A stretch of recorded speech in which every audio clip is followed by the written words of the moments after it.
মাদ্রাসা প্রতিষ্ঠা করব, বলছিলাম না?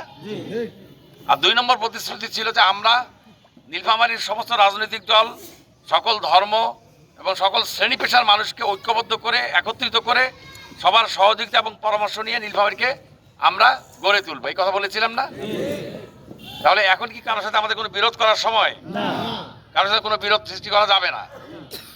আমাদের উপরে কোনো জুলুম, মানে আমরা কারোর সাথে কোনো জুলুম করব না, কারোর সাথে কোনোভাবেই সম্পর্কের ঘাটতি করব না। কথা বুঝতে পারছি আমরা সবাই? সুতরাং আমরা চেষ্টা করব সর্বোচ্চ হৃদ্যতাপূর্ণ সম্পর্ক নিয়ে বাংলাদেশের নীলফামারীর সকল রাজনৈতিক দল এবং অন্যান্য সমস্ত ব্যক্তিদের সাথে সুসম্পর্ক রক্ষা করে নীলফামারীকে নির্মাণ করার জন্য আমরা চেষ্টা করবো, বিনির্মাণের চেষ্টা করব ইনশাআল্লাহ। আমরা কারো প্রতি কোনো জুলুম করব না, আর কাউকে কোনো জুলুম করতেও দেব না। কথা বোঝা গেছে? কাউকে কোনো জুলুম করতে দেব না।